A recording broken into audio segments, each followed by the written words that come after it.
Hi again, everyone. Welcome to another edition of Odyssey House Journals. I'm Randall Carlisle. My co-host is Rachel Santizo. Hello, You're everyone. looking lovely today. For Thank those of you you. just listening, you'll have to tune in on YouTube to see how lovely she looks, I guess. Thank and our you. guest is Ian Acker, who we will get to in just a second.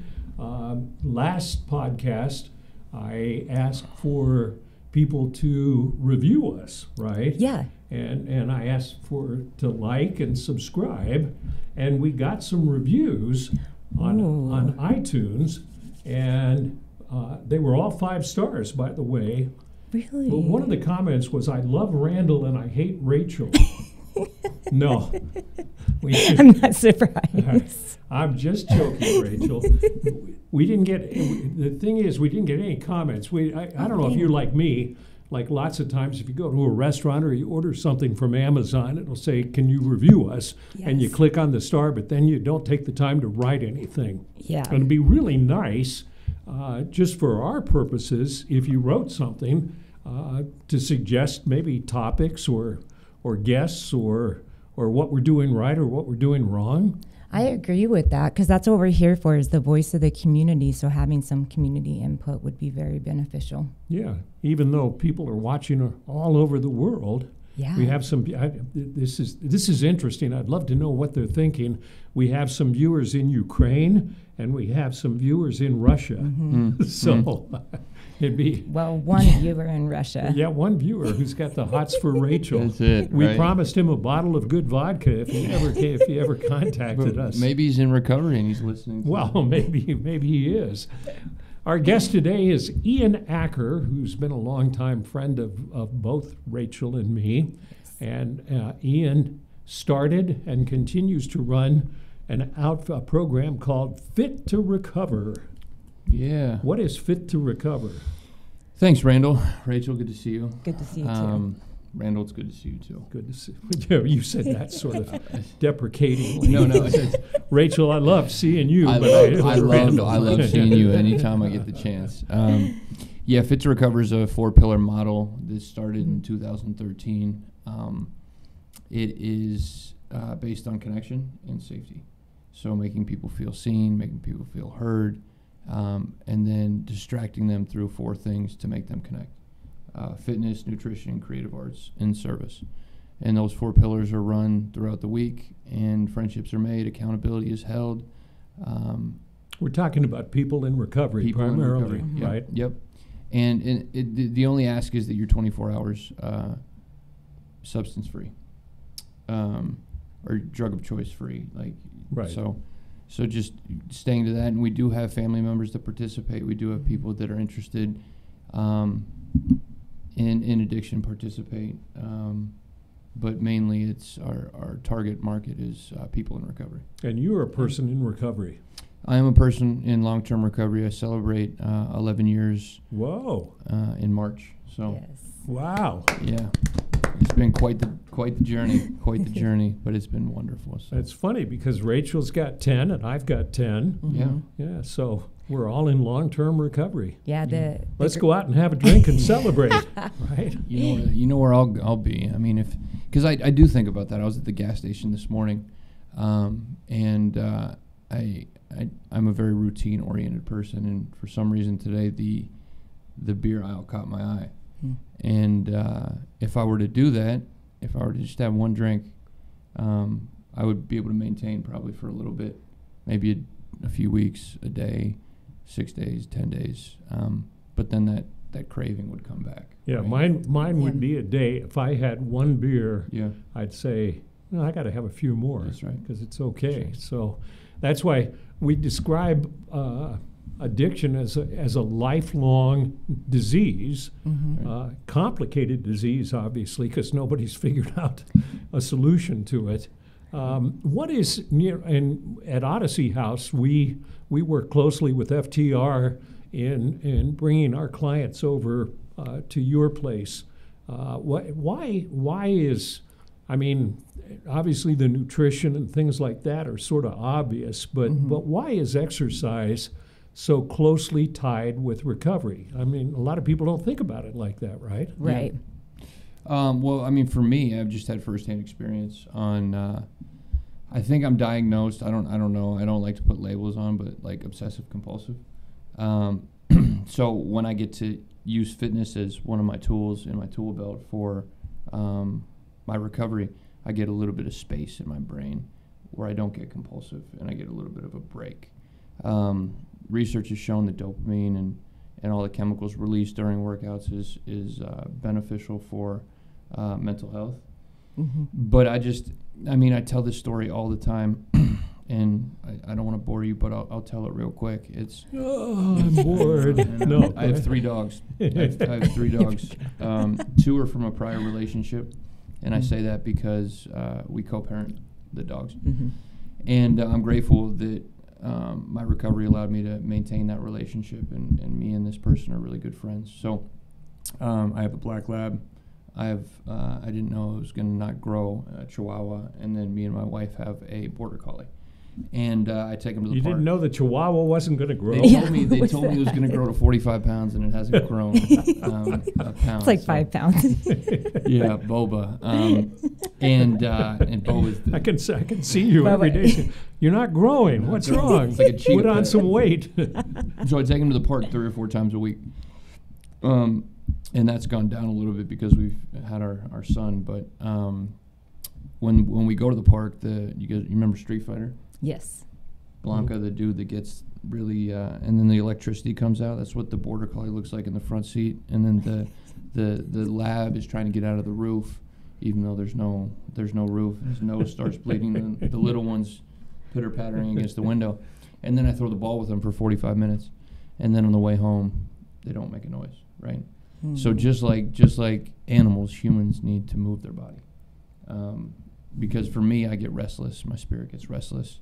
My legs get restless. And after I'm done moving, those walls are broken down, and I get a little bit of relief. And There's nothing worse than a restless person in recovery. Right. Because where does your brain go? Exactly. Right. And I think there's a portion too with with our population is that the body keeps score with trauma, and so moving your body is a way to release some of that and to move through some of that. And I know for me, when I started fitness, actually coming from domestic violence, when I started lifting weights, I started feeling empowered and like I could defend myself. And so that was a really important thing for me as a female going into the gym, is just feeling like I can actually take care of myself. And for those of you who have not watched past episodes, Rachel was homeless, living in a really bad part of Salt Lake City, and you tell the story that you slept under cars at night to stay safe. I did. Big difference now, right? Absolutely. I just go into Fit to Recover, and I feel safe versus a car. So if you ever want to attack Rachel, she'll beat the crap out of you. So I would never mess with her. No, me either. You've been doing this scared for of me. you've been going to FTR for a long time. Yeah, 9 years.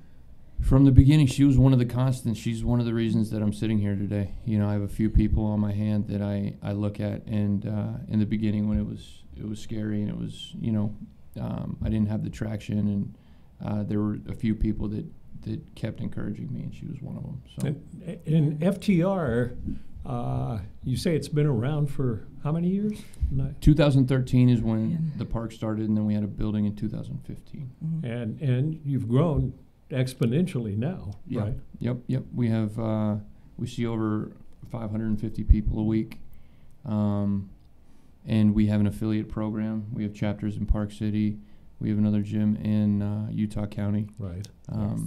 So we're just building the brand. And for people locally, obviously, if you live in Moscow, you can't come to FTR unless you fly in to see Rachel. Yeah. But Please do. For people in the Salt Lake area, how much does it cost? How does it work? So we'll never turn anyone away. We have a scholarship fund for people that if they can't afford it, because I know in my early recovery I couldn't afford a car. I had to take the bus and different things of that nature. So we'll never turn anyone away. The ask is $40 a month. I think the $40 a month makes you take it a little bit more serious, and gives you some buy-in. I think you got to have skin in the game a little bit. So everything is all-encompassing for $40, and then with our community meal prep and different things of that nature, price goes up just a little bit, but everything we want to make as affordable as possible. And then Orem is $20. So if you want to join the Orem gym, So it's cheaper in Orem than it is in Salt Lake, huh? It is. Okay. We just don't offer as many classes. That's Yeah, all. Okay. that's why. All right. I remember back in your early days, I emceed a couple of your birthday bashes when Yes. and what struck me is that people who are active participants at FTR become a very close family. Yeah. Well, because we go through a lot of hard things together, we're kind of learning, in a sense, business together, because this was my first rodeo with management, with finances, with different things of that nature. So there's a lot of ownership and a lot of empowerment between the staff, trying to figure out what to do next. So it's a very flat organization in the sense that there's not just one person making all the decisions. So I think there's more buy-in from people. Back to your history, what was your drug of choice, and did you go to jail? Did you have problems? Did you have relationship problems? How many treatment centers? Yeah, so I'm from Columbus, Ohio. I Columbus. went to school Ohio. at Ohio State, and we have a big The audience Ohio in State. the Ohio State, and Yeah. we have a big audience in Columbus. And I like to think it's because I was a bartender at a bar on Which High one? Street. It was called the North Berg, Okay. North Heidelberg.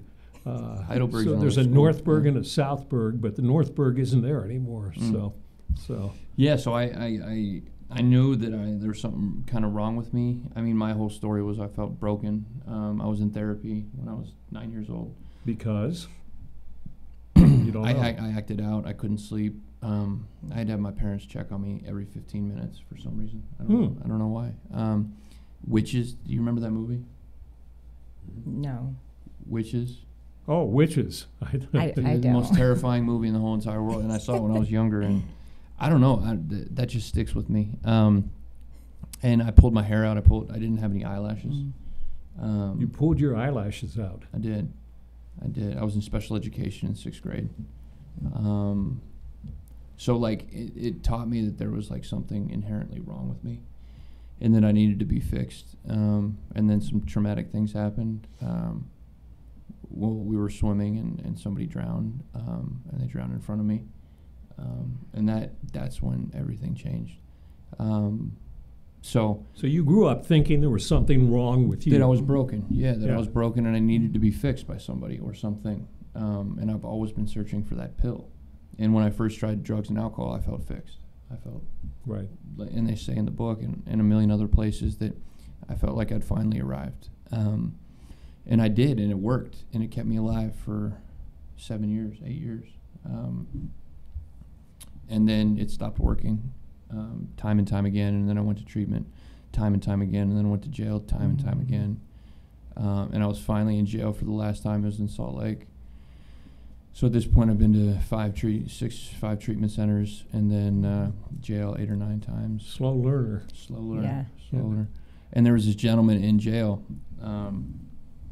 and I learned how to dress for jail because they keep it really cold there, and he was in this nice suit and these nice Armani shades and Hermes belt buckle and things that I thought that I wanted, and I saw myself in him, and I said, He what? wasn't dressed like that in jail. He was. Yeah, he was.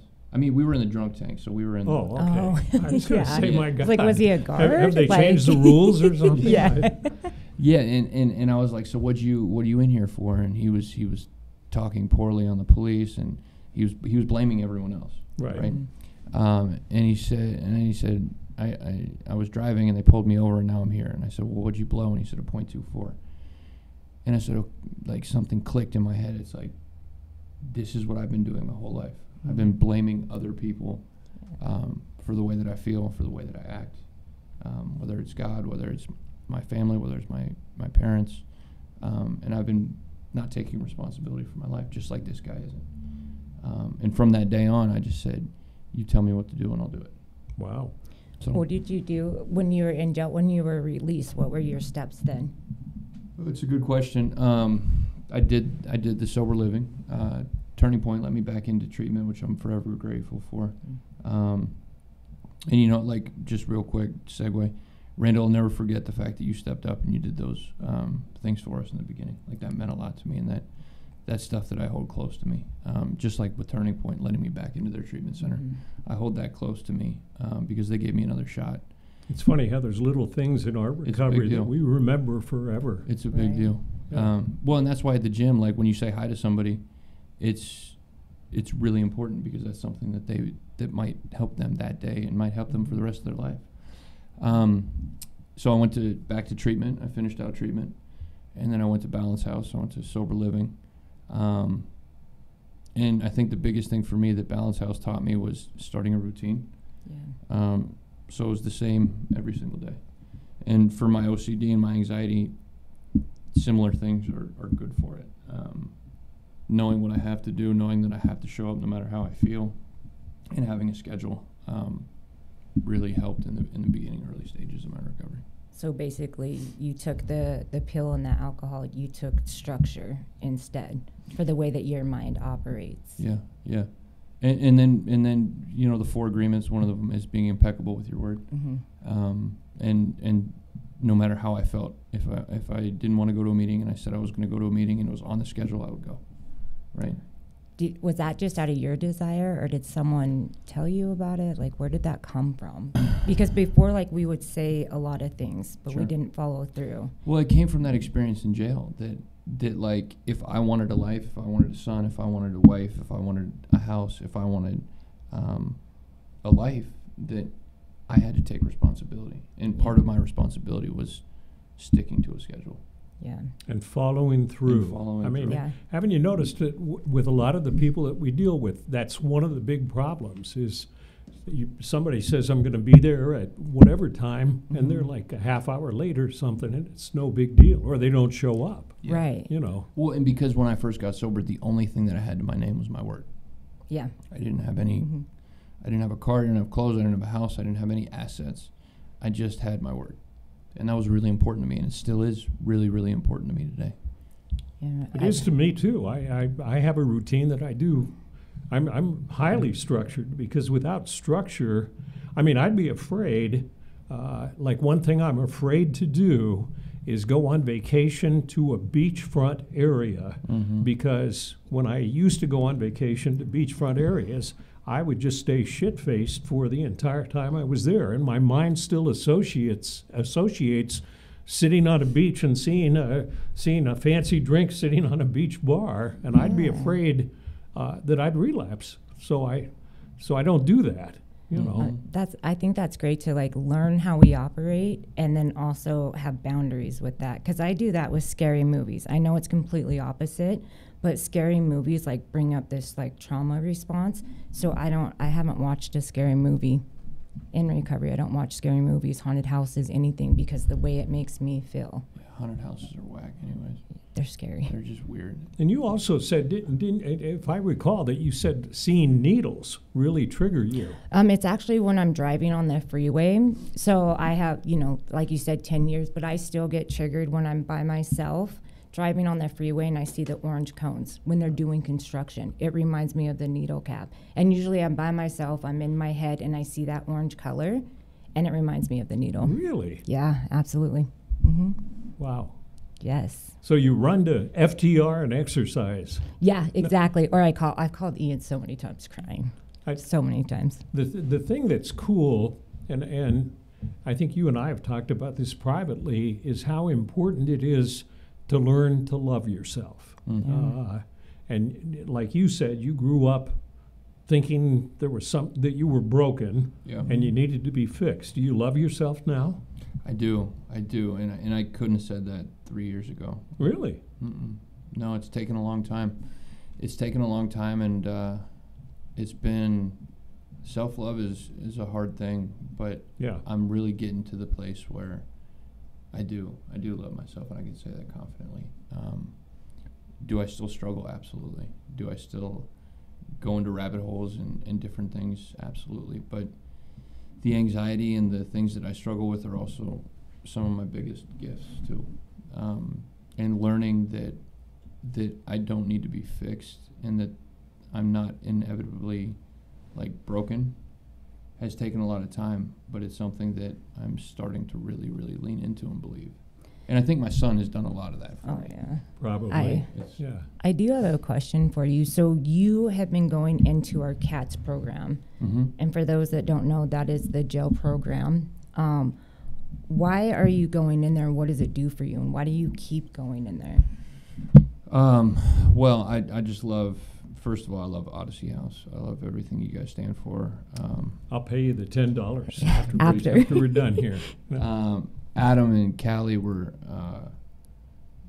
they're two of my, like, they did a lot for me in the beginning too, that I'll never forget.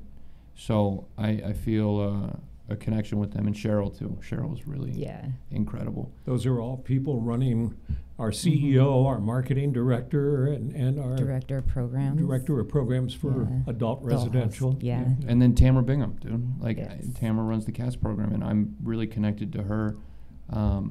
And for me, all the decisions that we make are how much impact is this going to have.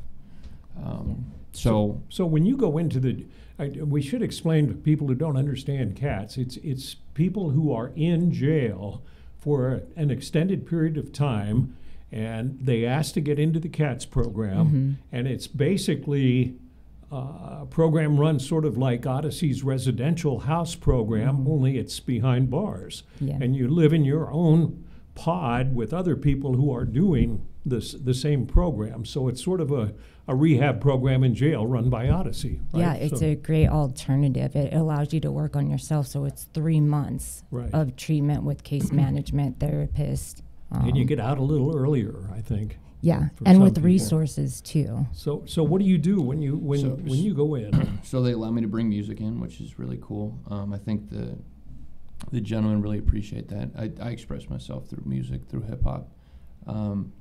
And then we move our bodies and we work out for about 45, 50 minutes.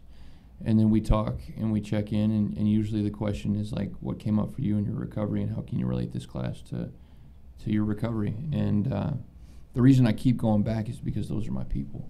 Like, I know what it feels like to be pushed to the side, to not be seen, to say, you know, your corporate life or your corporate job, yeah, that's great, but you'll never have that. You go over here and we'll kind of forget about you in a way, right? And when I go in there, I just feel completely connected, and I feel like I love those people because that was me, you know. And for me to give a little bit of hope, knowing that they can do whatever they want, like, it's stimulating and exciting for me. So I remember one time when we were in there and a gentleman looked at us and said, "I didn't feel like a monster." Yeah. That's when we first started, right? Yeah. Dino. Yeah, I don't know if I should have dropped his name. I hope he's doing well. I know. But that's the other thing. But it was like, being seen and feeling a part of. Right. And I think that a lot of people in jail, like, they, with the tattoos and the crimes and the different things, we're all the same. Yeah. We're all the same. And, like, if a man can go in there and speak vulnerability, it really allows them that gift to be like, I don't have to act a certain way. I can tell somebody I'm struggling, and I can not act like the toughest guy in the room. And, like, when those walls get broken down, it's the coolest thing in the world. Which is really hard for somebody to do, sure. Right? I mean, especially in a jail or a prison population, to be vulnerable. That's right. That's the last thing you want to do. That's right. Yeah. And, well, in CATS, I've seen they do really focus on that. And I've seen with that program what it's been able to do, and what Tamara's been able to do, that it's just a really cool thing that these men do get vulnerable, and they do start talking about their feelings, and they do start healing, and I can just see it progressive every week. Not only physically, they're able to do more burpees, but they're also more aware. They're also touching into, like, gratitude and different things of that nature. So it's a really cool program. I just wish we could figure out a way to, when they get out, really link them up. Right. Because we do give them a free scholarship, and I've been to jail. When you get out, it's terrifying. Everything is new again. Right. You have to restart your whole life, and it's like, how do we capture them right when they get out? Bridge that gap. Because that's a real critical time. It I mean, is. that's when a lot of people overdose. Yeah. Go back to their neighborhoods. Their dealers are still there saying, trying to That's Right. push things. Well, when you go to the same environment, you go right back to it. Like you're going to get your hair cut. If you go to the barber, you're going to get your hair cut, Yeah. right? Yeah. Like, Reality sets in. yeah. And then Yep. everything you learned in that community that you've built that is so tight knit is gone. Right. And then you're like, uh-oh.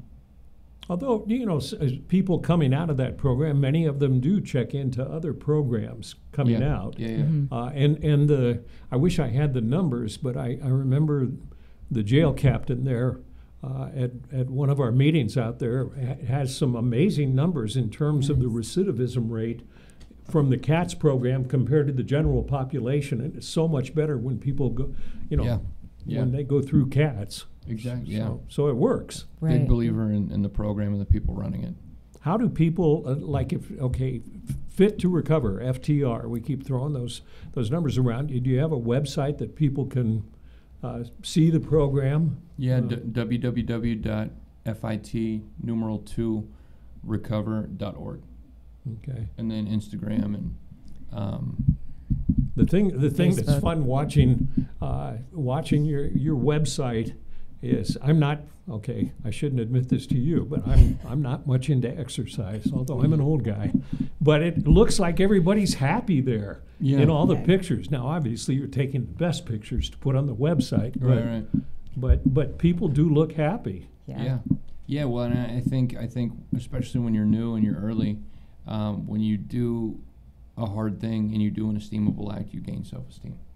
So if you're cooking for the first time and then you cook a meal, you feel really Sure. invigorated. When you get through a hard workout, or you meet somebody new, or you walk through fear, you build that self-esteem. So I think that when you learn to play an instrument or find your voice, or you give back to somebody else, like it's an esteemable act. And the more esteemable acts you do, the more self-esteem you grow, and the more confident, the more self-love you get. So I think it's inherent in the program that if you show up, you will feel happier. I've seen you've posted so many pictures, Rachel, when you do so many burpees where you lift a weight that's heavier than you lifted before, and you brag about it and you post a picture. I do. I think because FTR is grassroots, and as it evolves, I've evolved in my recovery too. And everybody that goes in there, it's basically peer led. So we're all evolving with things and ideas and creating, and so that's the beauty of it, is everyone's involved in it and evolving at the same time. And I feel strong. Like I want to be a strong You are female. strong. Like I say, I wouldn't mess with you.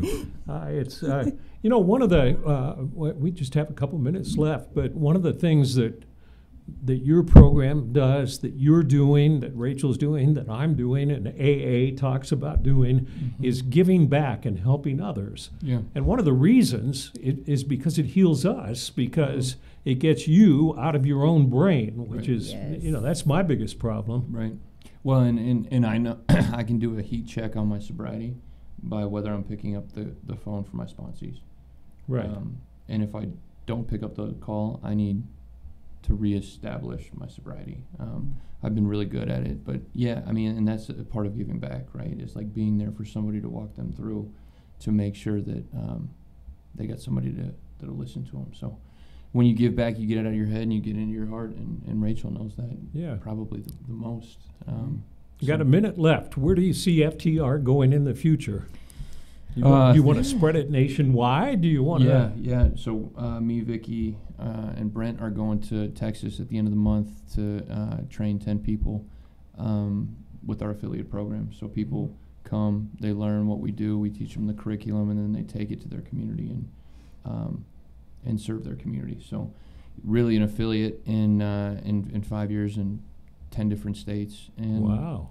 And then building up the one in Salt Lake, finding a bigger location, and maybe getting a chapter up in Park City, a brick and mortar. So Wow. When you have your own jet, will you fly me around someplace? we're a nonprofit, man. I would. Okay. But yes, if I ever do, I will pick you up first.